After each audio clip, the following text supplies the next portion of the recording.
I was sitting here getting the video part ready, right? Because first I shoot it. I'm in the shop or whatever, and I actually shoot it, and then I line it all up in my software because I don't shoot it all in one shot, and you'll be able to tell if you watch this one at all. You'll see a couple spots where I have to use a glow to kind of transition to move from one spot to another because for one reason or another I forgot to record a couple minutes or whatever because I'm an amateur. We've discussed this. Um, but I'm sorry. I do tend to sidetrack. But I'm sitting here watching, and I'm peeling off tape towards the end, and we'll get there.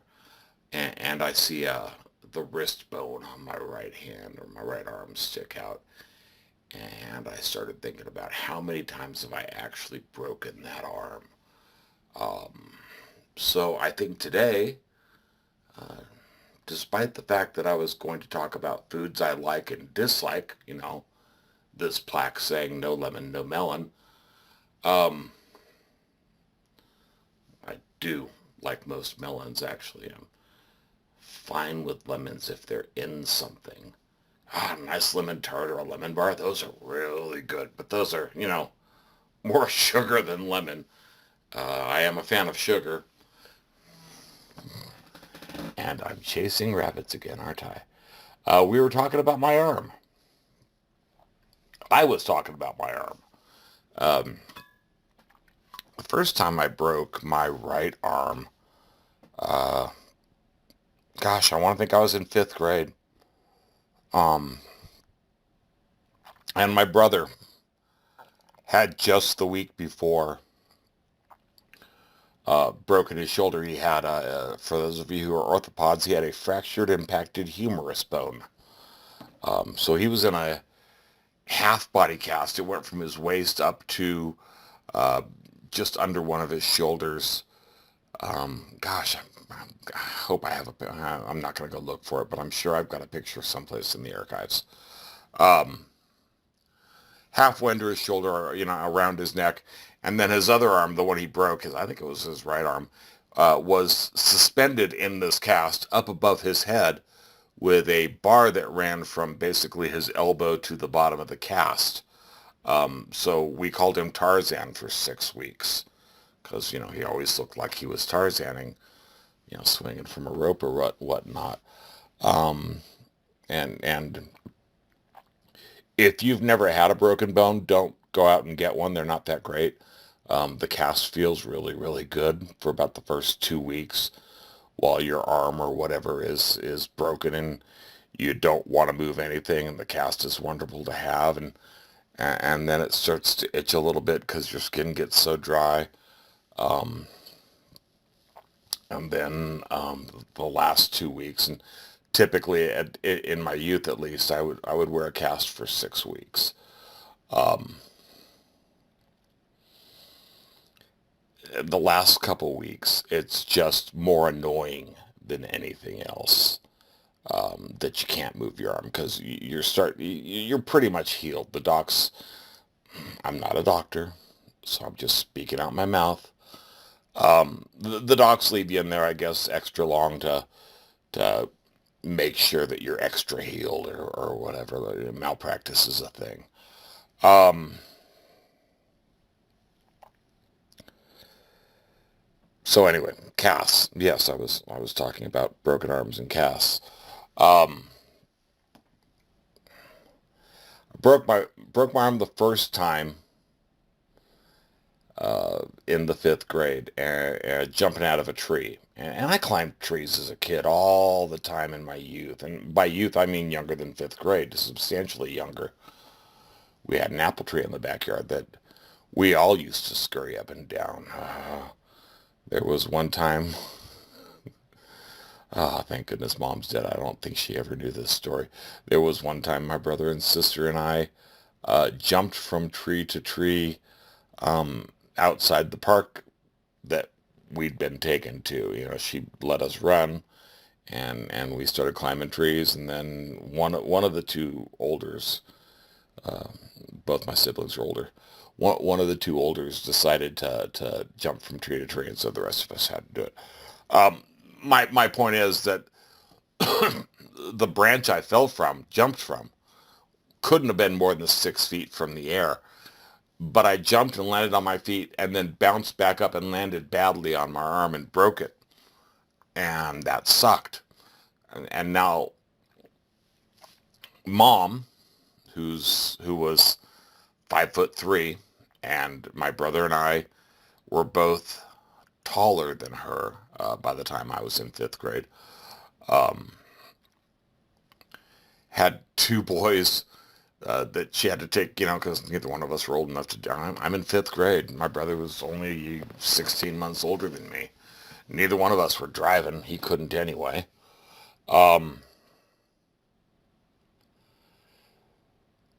So now she had her two boys with her with their casts on, and one of the funniest jokes, which wouldn't be considered funny today, but was very funny, especially if you knew how mild-mannered my mom was.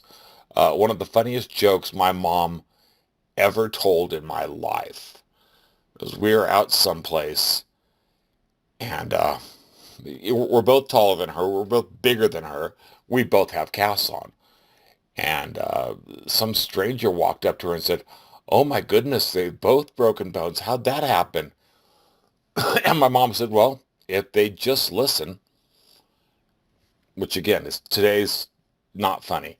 Um, when in the 70s, from a little old skinny lady, it was tremendous. I busted out laughing right there. My brother just stared at her. It was the greatest thing ever. Anyway, broken bones. Broke my first bone when I was in fifth grade. We talked about that. Uh, that was my right arm. Broke my right arm again in the sixth grade. But because that was 1,000 years ago, I honestly don't remember how I did it, which kind of takes away from the story, doesn't it? Um,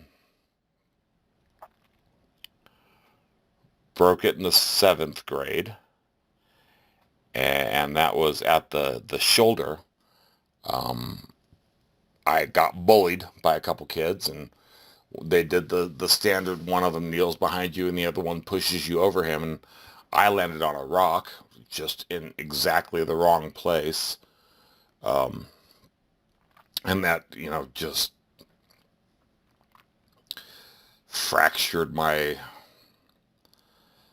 bone right up there at my shoulder joint. I could still use my elbow and my wrist and my fingers, but I could not pull my arm away from my body because, it was broken.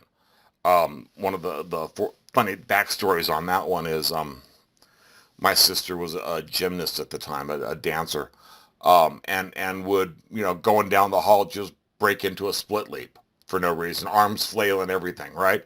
And that was just something she did, and it was fine. We all knew it was just something she was going to do.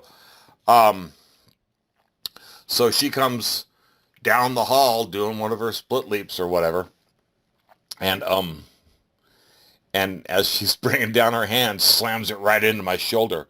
I have no, it's a fun memory. I wasn't even mad at her at the time. It wasn't on purpose.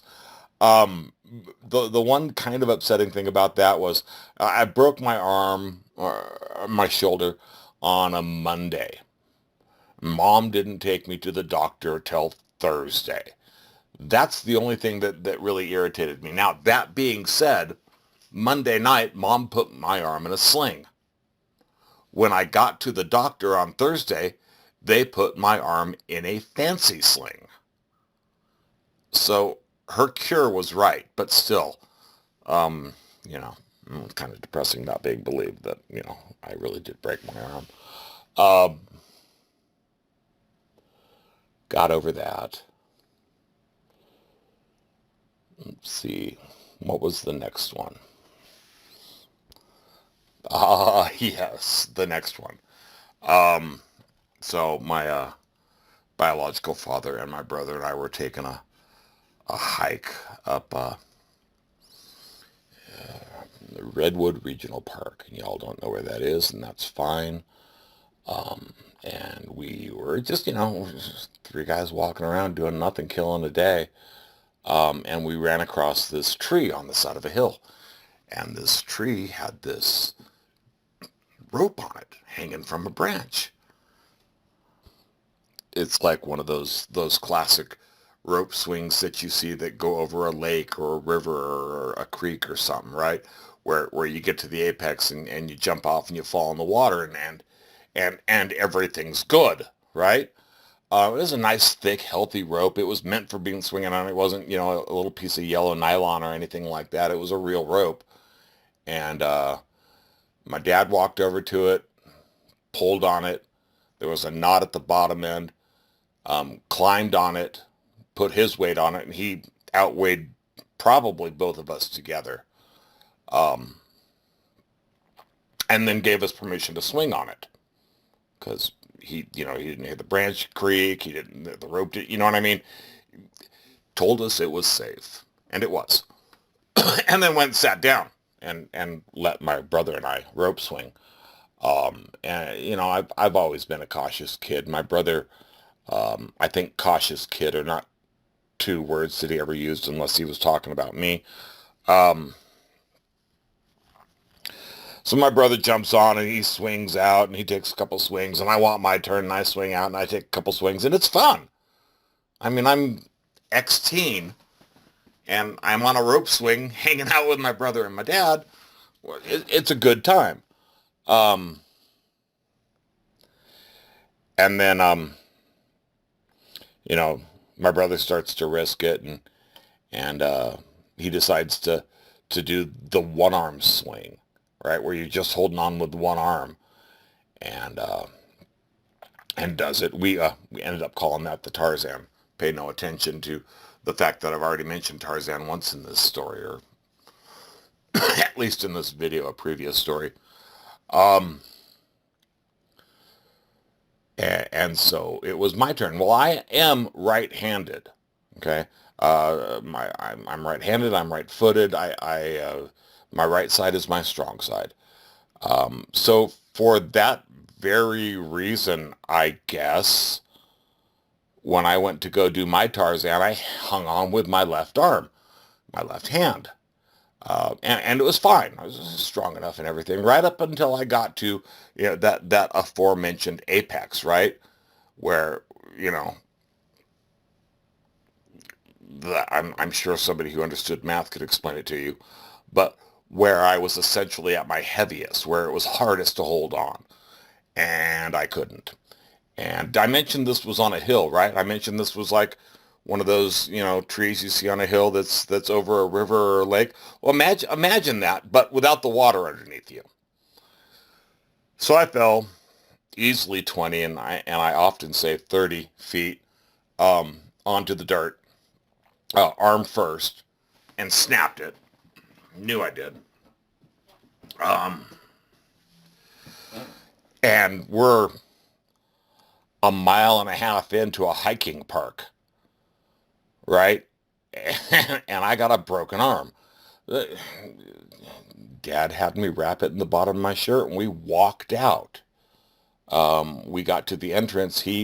And I've only seen my father, I only saw my bio dad run twice. Once when he was on fire, literally, and this time, um, ran back to his house to get his car and took me to the hospital and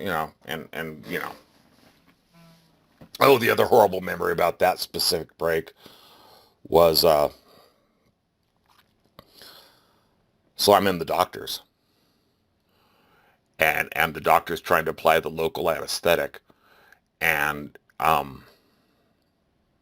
pulled out this, and I'm going to exaggerate, pulls out this needle that's at least a foot and a half long and starts playing violin in my arm.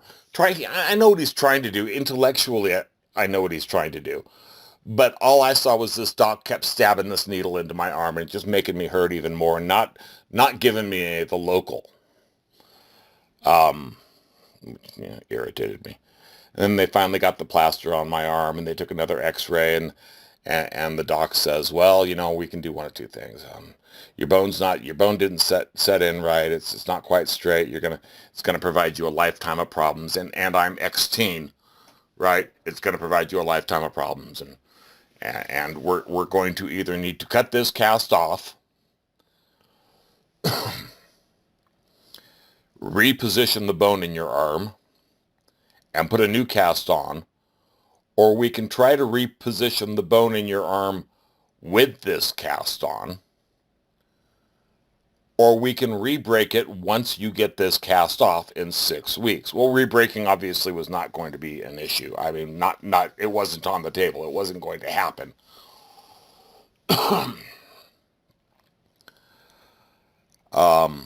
So we went for what was later described by one of my orthopods as a gentle massage to put the bone back in place. And so that's what the doc did, and it hurt. Um, and that was horrible. Uh, the next time I broke my arm was probably the worst. It was the last day of my junior year in high school. And yeah, I was officially, with the end of the school day, I was officially a senior now, except for, graduation hadn't happened yet. Um, and we were out because when's when's school end? I want to say June or July, something like that, summer month. We were out throwing water balloons at anything that moved. And I had a friend with a truck, and he had a truck full of water balloons. And we were out throwing water balloons at everybody. We're hoodlums. What can I say? Um, and we finally went, and we finally went over. I mean, not adults and stuff, just like the other kids and cars and such. We were hoodlums. We weren't stupid. Um, and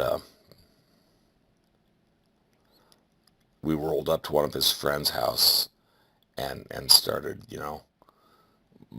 bombarding his house with water balloons, and his friend comes out and sees what's going on, and we're all up in good throwing positions. I'm sitting on the edge, the outside edge of the truck, right? And kid comes out and grabs his water hose and starts spraying towards the truck, and the driver, a guy named Jay takes off, hits the gas as he should have.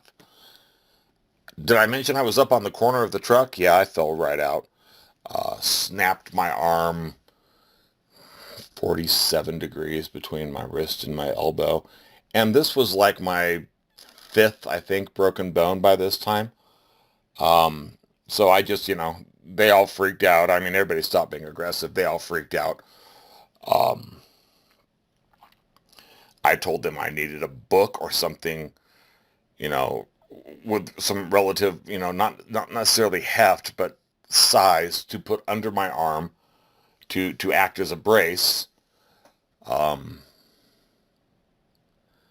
and they found a three-ring binder, and I slid that under my arm, and I, went and sat in the passenger seat because my time in the bed of the truck was done. And on the way home, because I know mom's working, I know she's not home yet. Um, on the way home, I had to stop by work because I was supposed to work that night. I was supposed to be at work in like an hour and a half, right? And I walk in, and I got my arm on this blue three-ring binder, and it's bent at 47 degrees between the wrist and the elbow. And I walk in, and I catch the owner's eye, and I hold my arm up in the air like that, and you can't see me, it's fine. I hold my arm up and the binder, in the air like that, and I said, "Hey, Ron, I don't think I'm going to be able to make it into work tonight." He told me to go get better and, call when I got, got out of the cast, and I did, and they kept me employed for a couple more months until I requested my sister's wedding day off, and they fired me for it. But that's a completely different story. Um, let's see.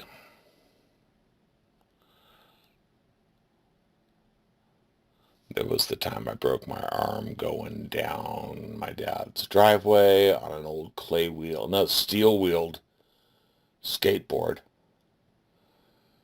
And, his driveway wasn't smooth. It was, it wasn't horrible, but it wasn't smooth.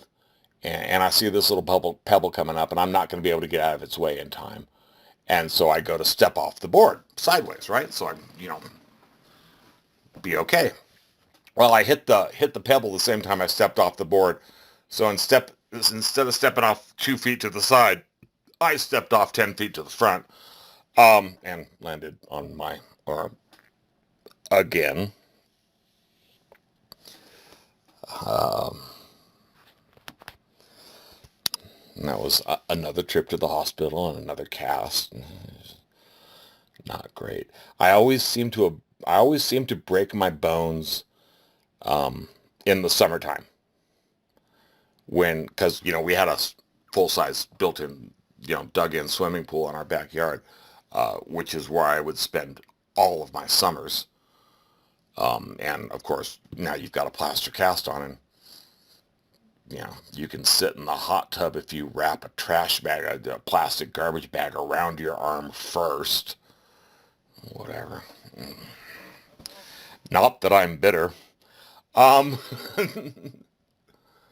so broken on the skateboard, and I'm embarrassed to say that I was into my 20s when that happened. Um, and working a full-time job, I was a canvasser. I walked door to door and worked for a company that collected information from homeowners because we were trying to sell them things for their homes. Um, Solar panels to heat up the water, or water conditioners, water filters, something like that. I don't know. My job was to say, hi, how many people live here? And get, the homeowner to tell me. So, here I am in a cast again. And as people will, occasionally you run across somebody who's interested in a conversation, and has answered all your questions and then says, so how'd you break your arm? This was the first time, because y'all don't know me. I'm a bit of an introvert, actually. In real life, I'm a bit of an introvert. Um, I will become extroverted when I need to. In a crowd around people, if I need to speak up, I certainly will. I'm not one of those who just hides around. I just prefer to be alone. Um, and so it's the first time ever that I knew I was going to make up a story just to get that look on their face. And so instead of saying, well, I crashed my skateboard in my dad's driveway and sounding like a complete dork, which was, again, the truth, um, I had made up a story about how I was, coming home from work, and it was late, and I was in the back looking at the candy bars because I've always been a fat boy, so that's easy to excuse. Um, and some guy came in and started to rob, the 7-Eleven, or out, the Circle K, or whatever I call them shop and robs now. Was trying to rob the shop and rob, and how I had he didn't know, obviously he didn't know I was there. So and I'm not a little person. I'm not short, and I'm not skinny. I have the size advantage in almost any situation. Um, and so I had mentioned that, I had gotten myself into what football players call ready position while he's robbing this guy, and as he thinks he's getting away with this money, I blindside him from the ready position. Well, unfortunately, I slammed my arm against the counter as I was doing it and broke my arm. And that was the story I told. And I got so much sympathy. And I'm sitting there thinking, man, you don't even know. Um, Always thought that was funny. Last time I broke my arm, and I'm in my 40s when I did this, and I'm with my lady, and we're at a friend's hot tub, and they're gone, and we're watching their house, and we enjoyed a nice relaxing soak, and being a gentleman, because I was raised to be a gentleman, I climbed out of the hot tub first to help her out, right? Except for the concrete, the slab underneath the hot tub, because it sat up on top. Um, the slab underneath the concrete, it wasn't colored concrete, it was painted concrete. And for those of you who don't know, painted concrete, especially slick painted concrete, well, I just said the word slick, is very slick when it's wet, very slippery. So I climb out of the hot tub, and again, I've got some height on me, so I didn't really need to use the steps to climb out. I just threw one leg over the side and jimmied myself over a little bit and planted that leg down on the ground, and then threw the other leg out over the side and fell back onto, guess what? My arm. Um, Again. Uh, and at the time I was unemployed, which means I didn't have any insurance, which means I had to go to county. But I didn't know where county was at the time, so I went to a hospital just a little bit in the town south of me. I did know where county was. I just didn't want to go to county. Went to a hospital just a little bit south of me, and they essentially took two sticks and taped them together and called it a splint and said I had to go to a real hospital or, county, because I wasn't insured and they couldn't take care of me, wouldn't take care of me. Which was, irritating. But I get it. They need to get paid too. They're doing a job. Um, and then took Tylenol for a couple days because that was like on a Friday night, and county orthopedics didn't open up again until Monday morning, right? Of course. Um, so took Tylenol to maintain the pain for a couple days, and then went into county, and the orthopod there wrapped my arm up in plaster, and he was the gentleman who actually used the term gently massage the bone back into place. The way he presented it to me was, well, I've got two alternatives. He said, we can, because my arm from that last break, from the break where I fell out of the truck, my arm hasn't been straight since. It's not majorly crooked, but you can see it if you're looking for it, or I can rock my forearm on a table, where you probably can't. Um, he said, we've got two choices. He says, I can go in, straighten out your arm, apply a bunch of pins and screws and braces and stuff, and it's going to take about a year to heal, and it's going to cost you several $100,000. And I'm unemployed. And he says, or I can wrap it in plaster and gently massage the bone back into place. At this point in my life, I had gotten sober. Um, and I was really, really, really trying to avoid pain meds, just because I don't need a reasonable excuse. Um, but I decided to go with the gentle massage, right? So he hangs my hand from something, and he plasters it up, and he hangs my hand from something, and he gives me something to bite on, and gently massages my bone back into place through the plaster, and was happy with it after the X-ray. But I walk into a doctor now, especially in a situation where there's pain involved, and I say, hi, my name's so-and-so, and I'm an addict in recovery.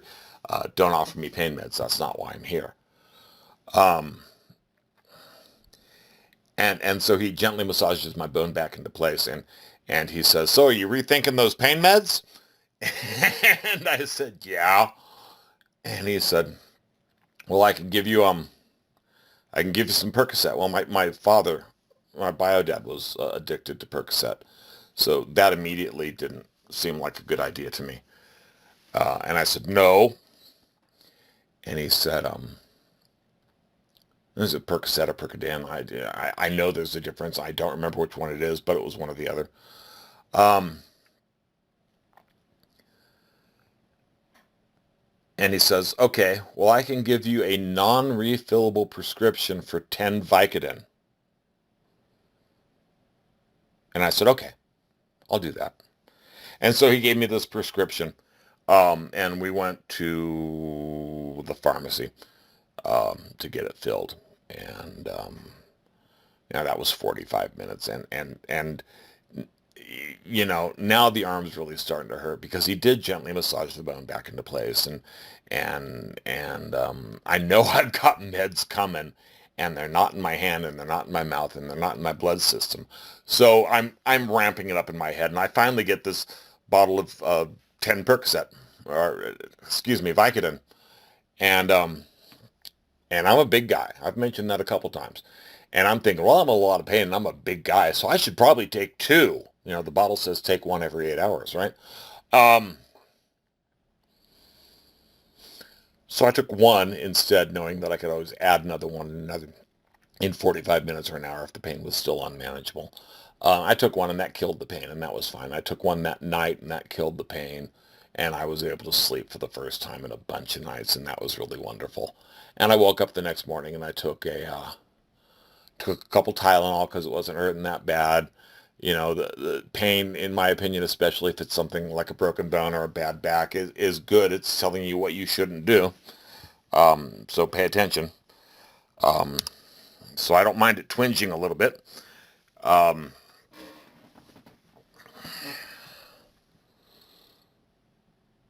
and then the second night, took another Vicodin and slept really, really good again that night. And then the third night, and I was, at this point in my life, I was going to bed about 10:30 or 11 at night. The third night, about 7:30, I start thinking to myself, well, I should probably take another Vicodin and hit the bed. I'm an addict. Did I mention that? I'm in recovery, but I'm an addict, right? Well, I should probably eat at 7:30, 3 hours before I go to bed. I'm psyching myself up for a reason to take another Vicodin, and then I should go to bed. So I threw the rest away, and did out the rest of it on Tylenol. Wasn't a real pleasant experience, except for the learning of it. Um, the being able to recognize me having a reasonable excuse and acting on it in a way that would be long-term detrimental for me, because I don't know if medically you can, but I can certainly get psychologically addicted to Vicodin with 10 pills. Um, I like to be in high. Um,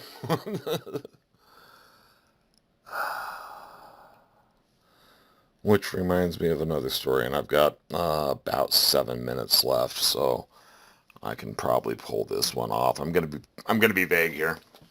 Deal with it. Um, now I'll tell this one instead. I'll tell that one another time. Uh, so it's always been my right arm, except for the one time it was my left arm. That's when I think that's when I came off the skateboard. I don't remember. And after nine broken bones, you tend to nine broken bones in 1,000 years. You tend to forget which is which. Um, we were playing frisbee in the front yard. I grew up in a cul-de-sac when I was little. I grew up in a cul-de-sac when we moved. Mom liked cul-de-sacs because the only cars that drove down the cul-de-sac were the cars that belonged in the cul-de-sac, right? Court is another word for cul-de-sac. Just like Davenport is another name for sofa, which is another name for couch. Um, and we were playing frisbee, me and the cul-de-sac kids, the other kids that lived in there. And somebody threw it just a little bit over my head, no big deal. I chased it. I jumped. Curb was coming, right? And I was about to catch it. I didn't quite jump enough, and so you got your sewers, right? Think Pennywise. Except for our sewers had a bar running across horizontally across the center of them, so you couldn't sneak in, right? Um, and I kicked that bar and did a really good job of breaking my. I say it was my foot. I think it was my toe. Either way, they had to put a cast on me. My stepfather's brother was a doctor, and 4 or 5 weeks later, we're going up to the state he lives in on vacation because it's summer, of course, summer vacation, and here I am in a cast. And he had an orthopod friend that cut the cast off when I got up there, and he just told me to take it easy. So that was really nice. I was, out of the cast 2 weeks earlier than my doc wanted me to be. Um,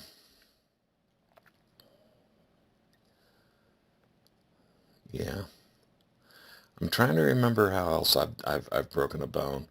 Bottom line, if you haven't broke a bone, I would suggest against it. It's not fun. I mentioned that in the beginning. As a grade school kid, it was, kind of cool to get everybody to write all over your cast and draw pictures and write things that you had to go to the bathroom and scrub off with water before your mom saw them. Um, you know, Overall though, as an adult, and I've broken bones both as an adult and a child.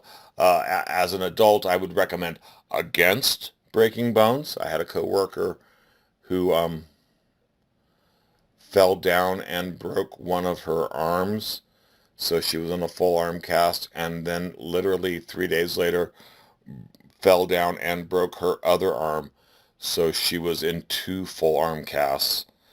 And her only comment when I asked her how it was, because I'd related some of my broken bone stories, I know what it's like to be casted.